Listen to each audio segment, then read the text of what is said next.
bien. Ils sont là tous les trois.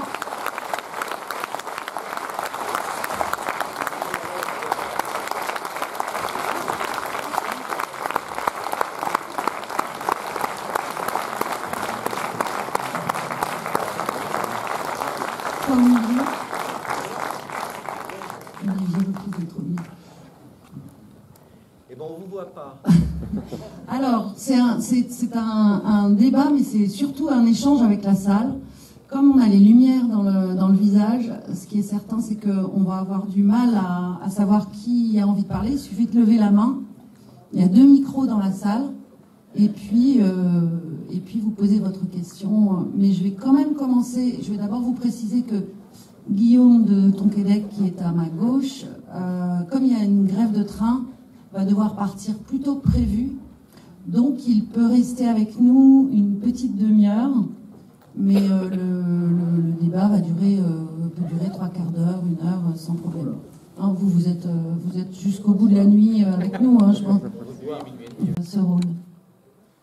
Alors je ne connaissais pas le livre, bonsoir, je ne connaissais pas le livre de Philippe, mais quelques jours avant que Olivier ne me propose le scénario, un ami m'a raconté l'histoire contenue dans le livre.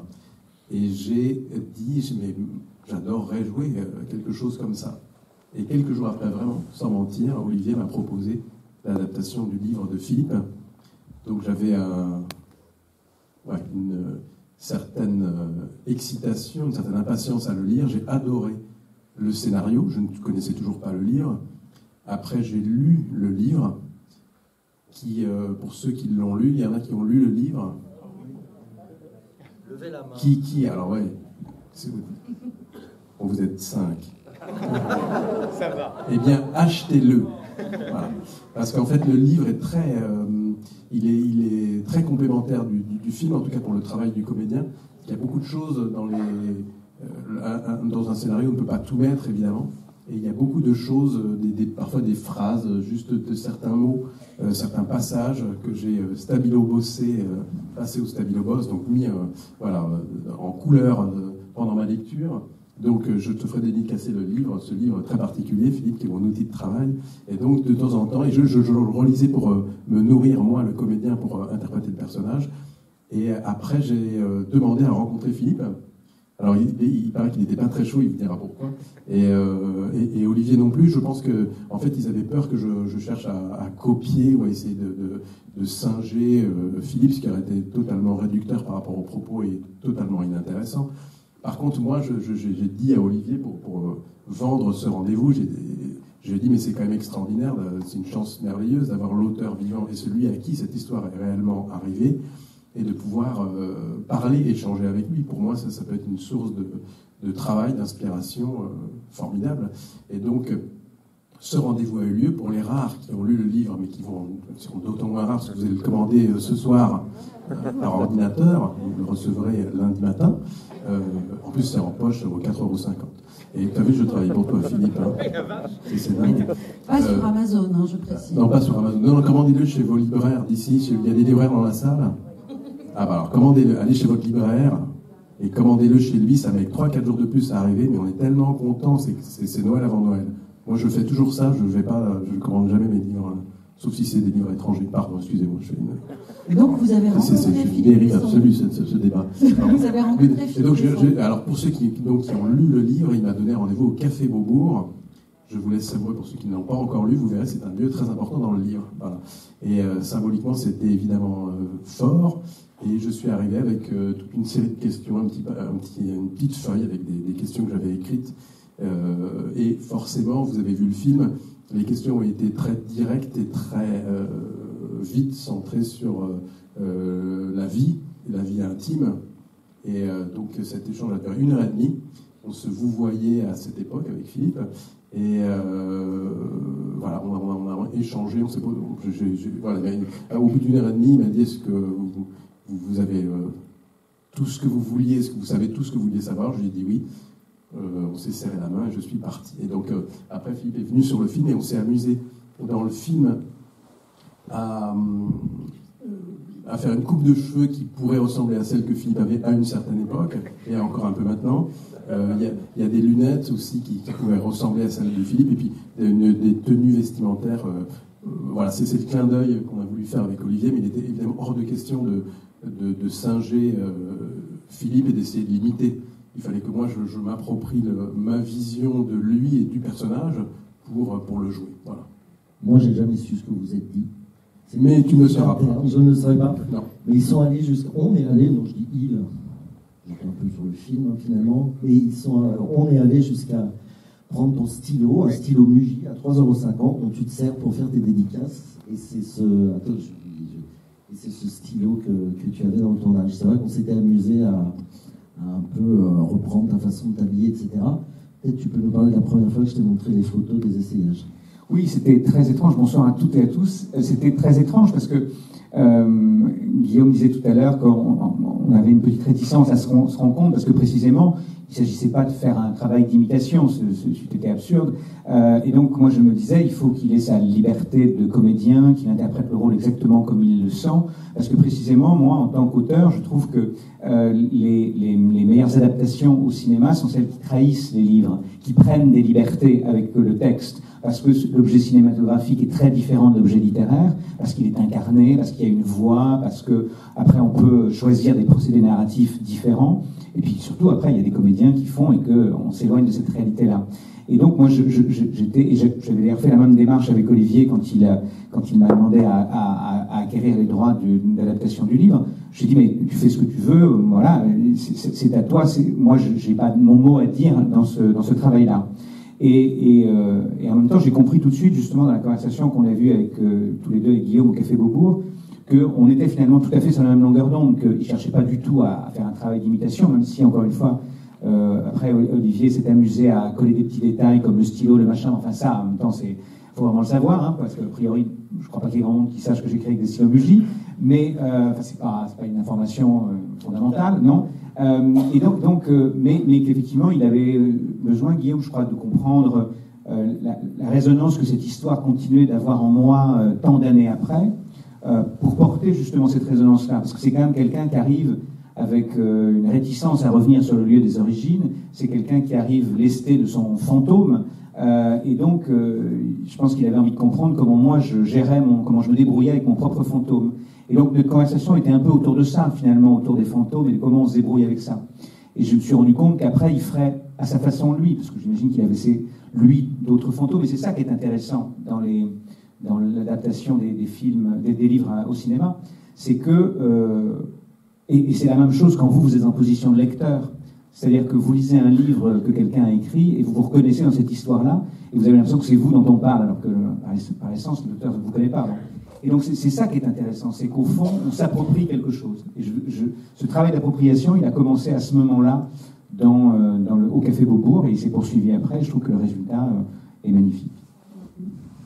Je suis juste à rajouter que pour le travail du comédien, en fait, les comédiens, je pense les artistes en général, les auteurs, les peintres, les réalisateurs, on est les chorégraphes, les chanteurs aussi, on est des éponges en fait de notre époque, et puis des gens qu'on rencontre, on essaye de tendre un miroir en fait à nos contemporains, on leur raconte qui ils sont eux, et ce rendez-vous, je peux te le dire maintenant, Philippe, j'étais un vampire en fait pendant ce rendez-vous, et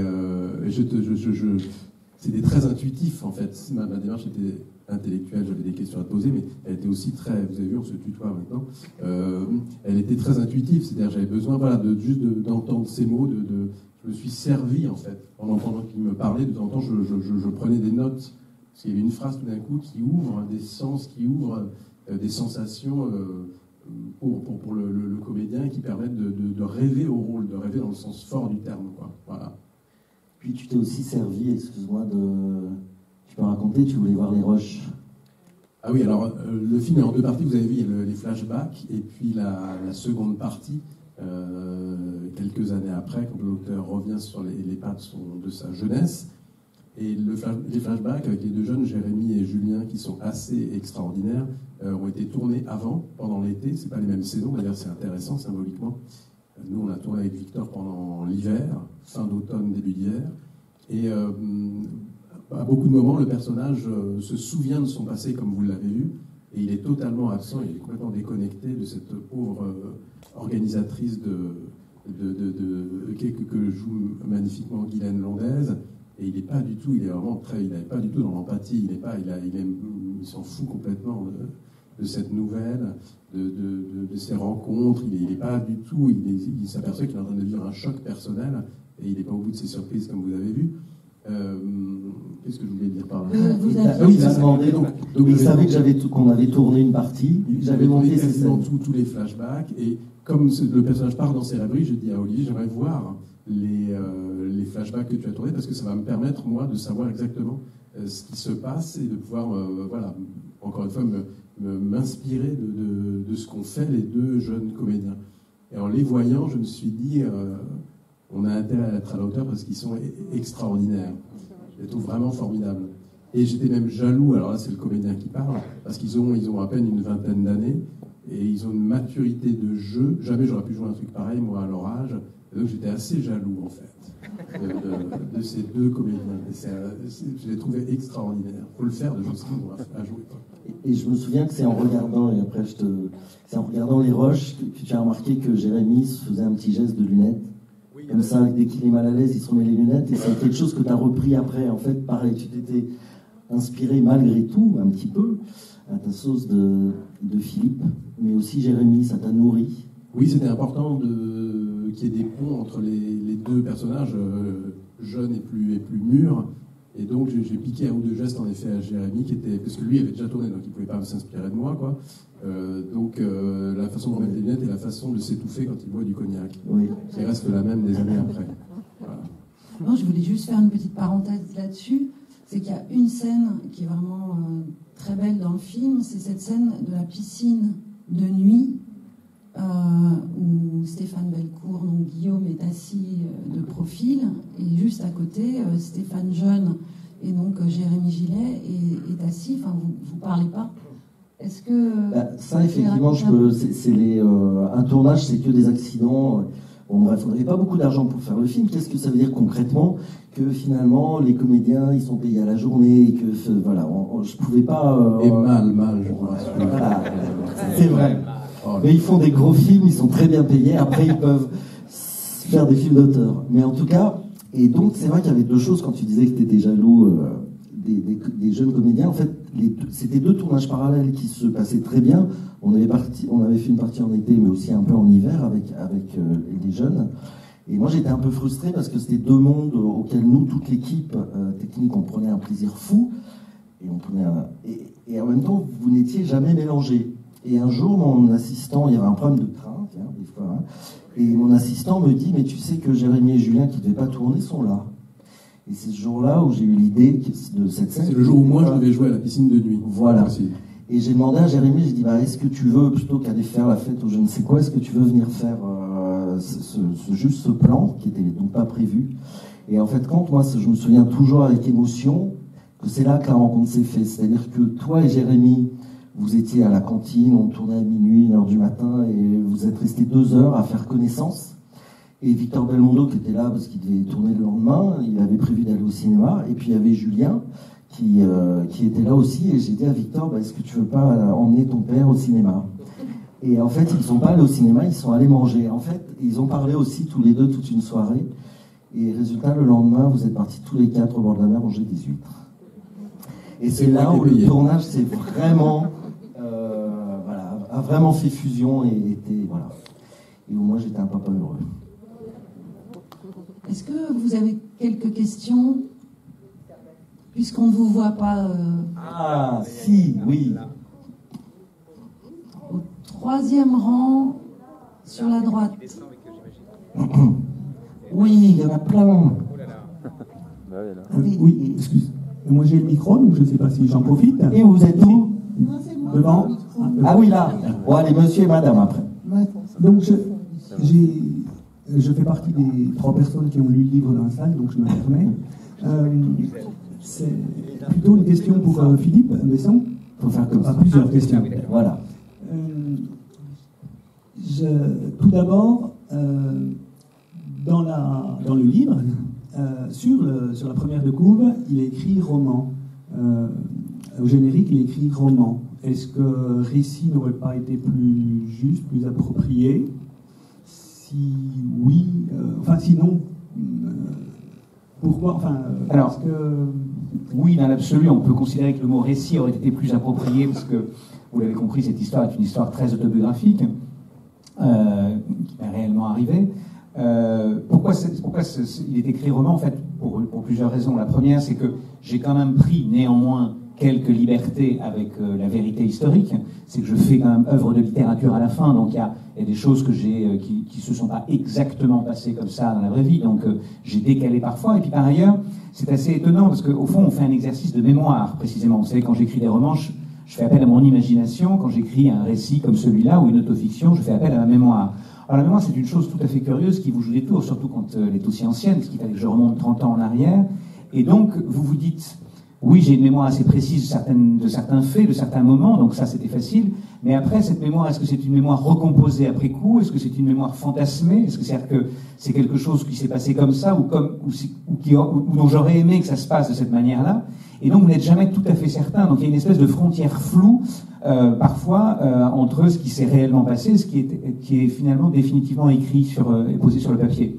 Mais pour autant, oui, et en tout cas, c'est vrai que ce livre-là relève beaucoup plus du récit intime que du roman. Mais en même temps, j'avais la volonté, et je pense que Olivier avait la même volonté en faisant le film, de faire quelque chose d'universel. Je veux dire par là que quand vous écrivez quelque chose d'aussi intime, vous le faites avec l'espoir que ça va déborder ses propres frontières. C'est-à-dire que les gens vont pas seulement lire cette histoire-là de deux garçons dans une cour de lycée en 1984 à Barbezieux, parce que franchement, on s'en fout un petit peu de... Barbezieux, on s'en moque pas, parce que c'est quand même une ville fondamentale. Enfin, ceux qui connaissent Barbezieux, vous voyez, bon, Barbezieux, Las Vegas, Barbezieux, bon. Donc j'ai compris que ça allait créer des émeutes, sans doute, parce que les gens auraient envie de retrouver cette vérité fondamentale de la vie vivante et vibrante de Barbezieux. Mais je me suis dit, voilà, peut-être il faut quand même déborder un peu ses frontières, et donc il faut faire un truc universel. Et je me suis rendu compte, à travers évidemment le succès du livre et le courrier que j'ai reçu, que précisément ça, c'était réussi. C'est-à-dire qu'en fait, j'ai reçu des lettres où les gens disaient leur émotion, donc j'étais évidemment très touché, disaient d'ailleurs presque toujours, je dois vous écrire tout de suite, parce que je viens de finir le livre et je le fais, et qui disaient après, c'est mon histoire, et que je regardais la signature, je voyais Françoise, 42 ans, je me disais, ah, c'est étrange, parce que j'ai pas l'impression d'être Françoise, 42 ans, mais, et donc, ça veut dire que c'était réussi. Je pense que le film, c'est pareil, c'est-à-dire qu'il y a un moment, ça renvoie à d'autres, à ce qu'on voit évidemment là, mais à d'autres choses, c'est-à-dire... Qu'est-ce qu'on a fait de son premier amour? Parce qu'on en a tous eu un. Qu'est-ce qu'on a fait de sa jeunesse? Qu'est-ce qu'on a fait de ses 20 ans? Est-ce qu'on les a trahis? Qu'est-ce que c'est que le déterminisme social? Qu'est-ce que c'est qu'être un transfuge de classe? Et qu'est-ce que c'est aussi que devoir apprendre avec des absents, à vivre avec des absents, avec des disparus? Comment on se débrouille avec ça? Toutes ces thématiques qui sont dans le film, elles dépassent le simple cadre de l'histoire entre Stéphane et Thomas. C'est effectivement beaucoup plus large que ça. Et c'est pour ça que je voulais en faire un objet littéraire et que c'est aujourd'hui un objet cinématographique qui dépasse le simple cadre biographique, parce que franchement, on s'en fiche d'aller voir au cinéma une biographie de Philippe Besson, ça n'a aucun intérêt. En revanche, voir cette histoire-là, je pense que ça en a. Mais justement, pour celui qui écrit, enfin, quand ça touche l'intime, ouais, comme ça, est-ce que c'est pas difficile de se séparer de son histoire et de la confier à un réalisateur aussi talentueux qu'il peut être? Alors, oui et non. Non, parce que moi j'aime beaucoup l'idée qu'un livre devienne autre chose. Je trouve qu'un livre c'est un objet vivant. Donc quand ça devient une pièce de théâtre, quand ça devient un film, ou même quand c'est traduit à l'étranger, l'objet continue sa vie autrement. Donc ça, j'aime beaucoup ça. Par ailleurs, moi j'ai un respect fou pour la liberté d'un créateur. Donc quand un créateur comme un cinéaste vient et vous dit j'aime votre livre, j'aimerais en faire un film, moi je suis le plus heureux des hommes et j'attends de voir ce que ça va donner. Parce que je me dis, voilà, il va le transposer avec son propre univers, avec ses fantasmes, ses désirs, ses souvenirs, voilà, et ça va donner encore autre chose. Donc ça c'est bien. Et moi j'ai pas de problème avec la perte de propriété, si je puis dire, parce qu'encore une fois, à partir du moment où vous écrivez un livre, vous le publiez, vous le rendez public. Donc vous décidez que d'autres vont s'en emparer, et quand les lecteurs s'en emparent, ça devient leur livre. Donc moi j'ai pas de souci avec ça. Après, évidemment, quand j'ai vu le film, j'ai été forcément, je ne peux pas voir ce film-là en sortant indemne, parce que je sais ce que je vois à l'écran. Je suis donc renvoyé à ma propre jeunesse, à ma propre histoire, etc. Et donc j'en ai été évidemment bouleversé au-delà de ce que j'aurais pu être si ça avait été un autre film ou si ça avait été l'adaptation d'un pur roman. mais ça, je m'y attendais, ça, je savais. Donc, j'y étais prêt depuis que j'avais publié Arrêtez avec les mensonges. Je savais que de toute façon, je m'étais déjà frotté à ça, à l'idée de parler publiquement de cette histoire-là. Et précisément, je l'ai fait dans un souci de réparation. C'est-à-dire, je me disais, il faut réparer une injustice qui est l'injustice de cette vie perdue. Il faut que la vie de Thomas ne soit pas une vie vécue pour rien, et perdue. Voilà. Et donc, moi, j'ai souhaité ça. Et je trouve que le film, c'est ça aussi, c'est un film sur la réparation. C'est qu'à un moment, Thomas, il n'existe plus seulement dans ma mémoire, il existe dans un livre, il existe dans un film, les gens le connaissent, et ils savent ce que c'est maintenant que de mourir du silence, qu'on peut mourir du silence, mourir du déni, mourir de la honte, mourir de l'incapacité à dire, et qu'en même temps, ce qui est magnifique, et la scène de la fin le dit, c'est que quand même, il a fini par parler. Et il parle à son fils. Et je trouve ça merveilleux. Et par rapport à ça, je vous interromps. La dernière question. Alors, c'est moi qui vais juste vous dire au revoir. Et merci d'être venu voir ce film. Et que, parce que je dois partir, vous aurez vos lettres de plainte à la CNCR.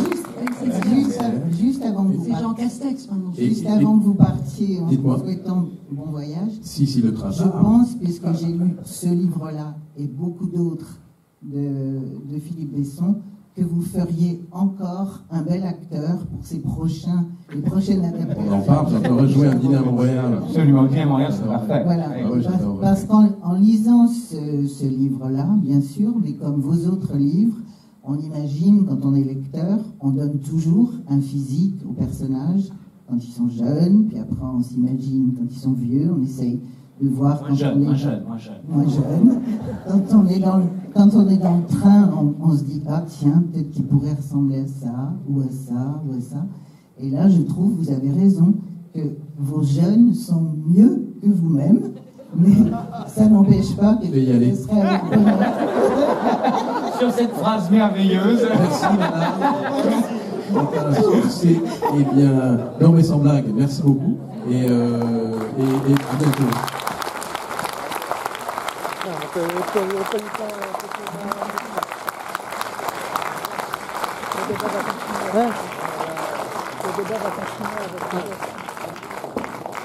Ben, c'est frustrant, hein. Allez, cours. Il s'est levé à 5h du matin parce qu'il tournait à côté de Bordeaux. Et voilà.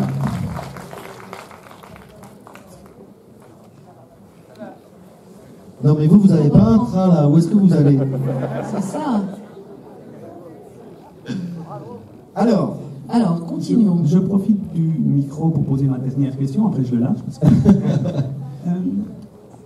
justement, par rapport au déterminisme social, est-ce que Thomas, dans un autre lieu, dans une autre époque, aurait réussi à s'émanciper? Alors, j'ai envie de répondre oui, parce qu'effectivement, on parle des années 80, on parle d'une petite ville de province où effectivement, il était compliqué d'être soi quand on est différent. Donc c'est vrai que Barbezieux, 1984, il y avait une difficulté à s'assumer, à s'affirmer. Donc vraisemblablement, c'est plus simple aujourd'hui. La jeunesse d'aujourd'hui a moins de difficultés avec cette question-là de la sexualité, de l'homosexualité, et que dans les grandes villes, on peut imaginer qu'il y a une acceptation et une visibilité beaucoup plus grande. Donc j'ai l'incurable optimiste que je suis a tendance à espérer que oui. Et puis de temps en temps, comme j'ai de la mémoire et comme je suis j'ai parfois mauvais esprit, je me demande si j'ai vraiment raison d'être optimiste, puisque au fond, la difficulté rencontrée quand moi j'avais 17 ans en 1984, elle était le fait de gens en face de moi qui finalement étaient ignorants de ces questions-là, c'est-à-dire qu'ils n'étaient pas homophobes juste c'était une terre inconnue pour eux, c'était difficile de comprendre ce que c'était un jeune homosexuel de 17 ans, donc parfois de la violence ou de la virulence se manifestait, et c'était difficile d'assumer parce qu'il y avait cette hostilité, mais qui était une espèce d'hostilité ontologique et réfléchie. Voilà. J'ai tendance à penser, pour avoir vécu l'épisode des Manifs pour tous en 2013, que quand l'homophobie est réfléchie, construite, ancrée dans une espèce de terreau idéologique, elle est bien plus terrible. Ils m'ont fait vraiment peur, les gens de la Manif pour tous en 2013. Ils m'ont fait beaucoup plus peur que ceux de 1984. Et à ceux-là, je ne pardonne pas. Voilà.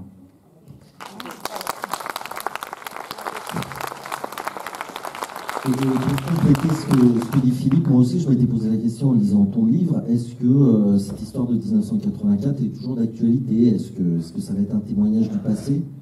Et au moment de lancer le casting des jeunes, j'ai reçu énormément de demandes via les réseaux sociaux, par Facebook, de jeunes de 20 ans qui n'étaient absolument pas comédiens, mais qui avaient lu le livre, qui s'étaient totalement identifiés aussi, et je me suis rendu compte que c'était toujours aussi fort et d'actualité.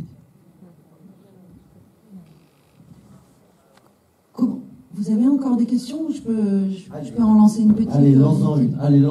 Moi, je me demandais comment s'était passé au moment de l'écriture du scénario, s'il y avait eu beaucoup d'allers-retours entre vous deux. Il y en a eu quelques-uns, mais parce que Olivier a eu la générosité de le faire, parce qu'il n'avait aucune obligation de le faire. C'était son film, son scénario, etc. Donc, moi, comme j'ai dit, je lui avais donné carte blanche, donc il n'y a aucun souci. Là où il a été effectivement très généreux, c'est qu'il écrivait, et puis de temps en temps, il me disait, ben voilà, je viens d'écrire ça, il y a une version de scénario qui existe, est-ce que ça te dit de la lire? Et donc, je lisais ces versions de scénario, et il a compris assez rapidement comment je fonctionnais, c'est-à-dire que quand je rappelais pour dire des choses, c'est qu'a priori j'avais bien aimé. Quand je ne rappelais pas, c'est qu'en général j'avais pas du tout aimé. Mais donc voilà. Mais après, j'allais jusqu'au bout de ma logique. C'est son film, c'est pas voilà bon. Mais oui, j'ai vu pas mal de versions de passé. Oui, il y a eu un vrai travail parce que justement pour arriver à ça, à la fois à cette épure, à cette efficacité, à cette fausse simplicité de l'histoire racontée comme ça, il a fallu en passer par beaucoup d'étapes, et notamment par exemple, pour ceux qui ont lu le livre, vous voyez la différence, mais il se trouve que dans la réalité, dans la vraie vie et dans le livre, la rencontre avec Lucas est une rencontre de hasard. Dans le film, elle ne doit pas grand-chose au hasard, et je trouve que le fil dramaturgique qu'il tire à ce moment-là, et on découvre au fur et à mesure qu'au fond, Lucas a tout orchestré, tout organisé, parce qu'il veut des réponses aux questions qu'il se pose et qu'il le dévore. Je trouve que c'est une idée de narration extraordinaire. Elle est formidable. Et elle donne de la tension au film. Donc il y a plein de choses comme ça. Et Olivier, il a mis du temps à trouver cela, parce qu'il faut en passer parfois par plein d'essais pour arriver à ça. Mais c'est entièrement son film et pas du tout le mien. J'aime beaucoup ce film, donc c'est pour ça que je le dis volontiers. Mais c'est à lui qu'on le doit, pas à moi. Mais c'est vrai que je me sentais responsable parce que c'était autobiographique, ou en tout cas une partie, même si tu avais inventé des choses. Et la production du film a été longue parce qu'il y a eu le Covid, parce que pour plein de raisons. Et c'était son best-seller, c'était son bébé, et je me sentais vraiment responsable plus que pour un roman normal. Et puis l'autre chose, c'est que dans le roman, qui est très tourné vers le passé, sur l'histoire d'amour, et moi je t'avais proposé de faire un film plus au présent. C'était l'histoire au présent que je trouvais très originale dans ton livre. Et dans le roman, ton personnage n'a pas vraiment de problème. Il est en couple, il écrit beaucoup tout le temps, et donc c'était un personnage qui allait bien, et ça fait pas un film. Ça peut faire un roman parce que tu te reposes sur d'autres codes, et donc j'ai lu tous ces romans. J'ai regardé toutes ces interviews. Mais je pense que le film raconte peut-être, je ne sais pas, on n'en a pas parlé, quelque chose que tu as traversé des années avant. J'en sais rien, mais c'est ce que je me racontais. Et puis j'allais voir ton éditrice et je lui posais plein de questions. Et elle me disait, mais t'es en train de faire la psychanalyse de Philippe. Et donc j'ai changé le nom parce que j'avais pris des libertés. C'était mon interprétation de ce que j'imaginais que tu avais pu traverser avant. Et c'est pour ça qu'on a changé le nom, parce que c'était mon interprétation. Mais j'ai pas choisi Stéphane Belcourt par hasard. En fait, c'est un nom qu'il utilise 2 fois, je crois. Quand je m'étais rendu compte qu'il utilisait ce nom-là pour des personnages quand il parlait vraiment directement de lui. Et donc, c'est pour ça que j'ai choisi ce nom. Donc voilà. Mais c'est vrai que, ouais, je me sentais responsable et je lui faisais lire. Et puis même à la fin, quand on allait presque tourner, j'avais besoin de scènes. Et par exemple, la scène des Américains, j'avais besoin d'une scène où il racontait son rapport à l'alcool. Et donc cette histoire, en tout cas le début de l'histoire, est totalement vrai, ça lui est arrivé. Moi, j'ai un peu arrangé la fin. Oui. La fin n'est pas arrivée, tout ça est faux. Non, pas du tout, vraiment. Voilà. Mais le début, oui. Mais voilà. Donc on faisait des allers-retours comme ça. Donc c'était c'était mon interprétation de Philippe. Bonsoir. En tant que lecteur de Monsieur Besson, J'ai Voilà, beaucoup là, on aimé. vous voit pas. Je suis là. C'est Bernard et j'ai 70 ans. Ouais. Donc, j'ai beaucoup de vécu commun avec Monsieur Besson. Ouais.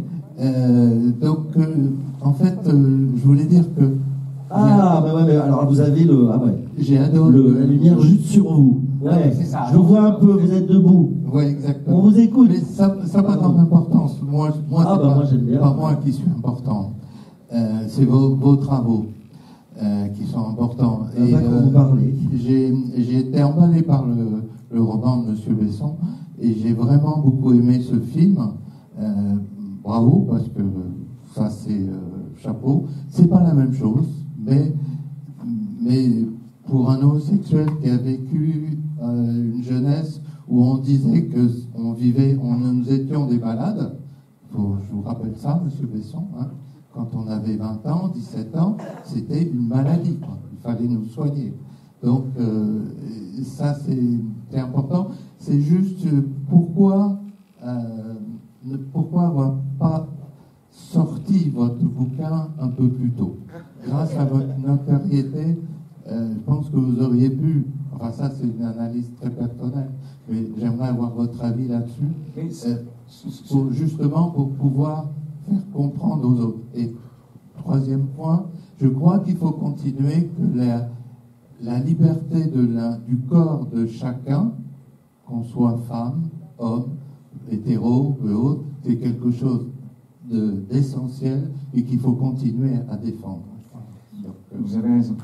Ce qui est sûr, c'est que pourquoi je n'ai pas sorti ce livre plus tôt, parce que vous qui avez lu le livre, vous comprenez pourquoi je l'écris. Je l'écris parce que j'apprends à ce moment-là la mort de Thomas, et c'est d'apprendre la mort de Thomas qui déclenche l'écriture du livre. C'est ça qui fait qu'à un moment, je ressens la nécessité d'écrire ce livre-là. Jusque-là, moi, j'étais un romancier. Ça m'allait très bien d'être un romancier. C'est quelqu'un qui faisait fiction, qui racontait des histoires. J'adore raconter des histoires. J'ai une grande capacité au mensonge. J'imagine n'importe quoi. Donc, voilà, c'est pour ça que je suis devenu d'ailleurs écrivain, parce que je me suis dit, je vais vivre d'autres vies que la mienne, inventer des dispositifs, etc. Donc, j'avais jamais imaginé d'écrire déjà frontalement les choses. Évidemment que dans les livres précédents, j'y étais. Et j'étais masqué, dissimulé, maquillé derrière les personnages, etc. Là, je décide de raconter frontalement parce que j'apprends cette nouvelle-là. Et cette nouvelle-là, je l'apprends à ce moment-là. Voilà pourquoi je ne l'ai pas écrit avant, ce livre-là. Mais j'espère néanmoins qu'il aura et qu'il est encore un tout petit peu utile. Voilà. Mais vous avez raison sur la question du corps et de la liberté de son corps et de la liberté de disposer de son corps. Quand on voit ce qui s'est passé aux États-Unis sur l'avortement, il ne faut jamais baisser la garde. Les bigots, les conservateurs, les rétrogrades sont toujours là, et donc il faut se battre en permanence. Il n'y a jamais rien d'acquis, jamais.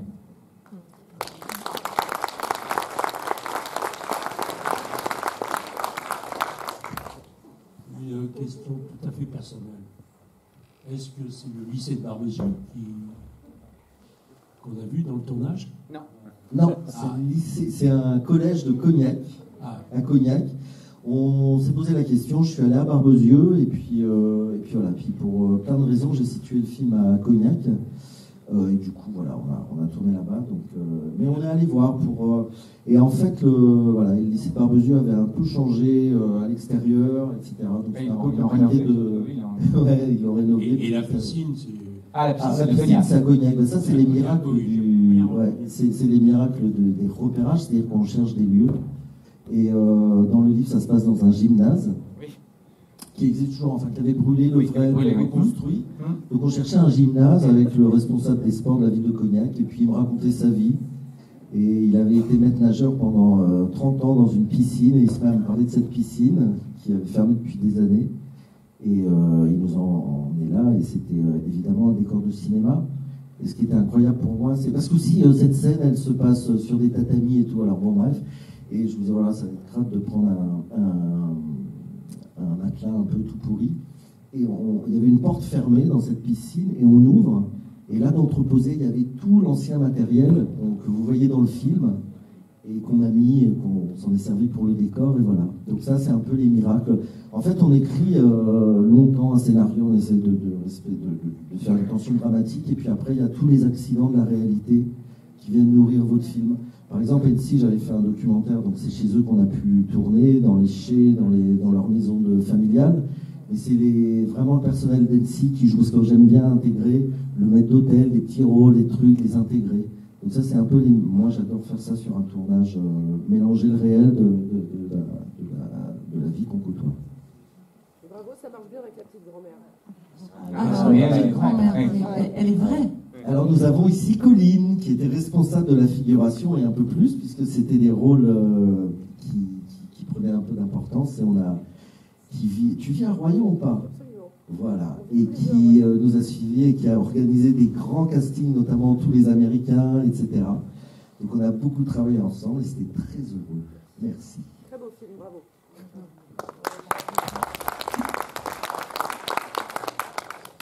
Question au premier rang. Au premier rang. C'est ça? Oui. Au premier rang, Avec, si je ne bouge pas où est le micro. Donc, on a perdu le micro? Ouais. Bah, peut-être on peut répéter la question. Attends, le micro. Ah, il descend, là, il arrive, voilà. J'ai la C'est fait merveilleux. lever. Là, au premier rang, c'est le téléphone bleu. Vous avez deux micros, c'est merveilleux. Bonjour, merci de votre présentation du film. Et j'ai beaucoup eu émotion et je suis très content de parler un peu plus sur la vie personnelle, sur les gens homosexuels, tout ça. Certaines personnes ne savent pas dire vraiment la vraie histoire. Voilà, je suis très content à la fin du film aussi dire la vérité. Voilà. Et en même temps, on a envie de savoir quel est l'endroit, le lac. Ah, le lac. Le lac, j'ai pas le droit de le dire. Alors, Tu vas le dire. voilà. Puis c'est Alors, laïque, tout est c'est parti. laïque. Allez, ça vaut le coup. En fait, Il est beau, ce lac. il n'y a pas beaucoup d'endroits d'eau en Charente, et moi je voulais une scène au bord de l'eau. Et je me souviens que j'ai appelé Philippe et je lui ai dit où est-ce que tu allais te baigner quand tu étais petit. Et tu m'as donné un autre nom. Et ton Vallier au début, je t'ai dit. Et moi je suis allé sur Google Earth, c'était à Paris, et je me suis trompé d'endroit en fait. Tu as trouvé le lac de Guisanjar. Et j'ai trouvé, ça s'appelle le lac de Guisanjar. Et en fait, c'est un lac, c'est ce que dit Victor, c'est des anciennes carrières d'argile qui sont remplies, et c'est d'eau, et comme c'est trop acide, On peut plus j'ai se l'impression baigner. d'être dans le film, il y a ni plante ni poisson. Et ce qui s'est passé, c'est que c'était un endroit où les gens, c'est très dangereux de s'y baigner, parce que si vous vous noyez, il y a 50 mètres de fond, on ne peut pas aller vous chercher.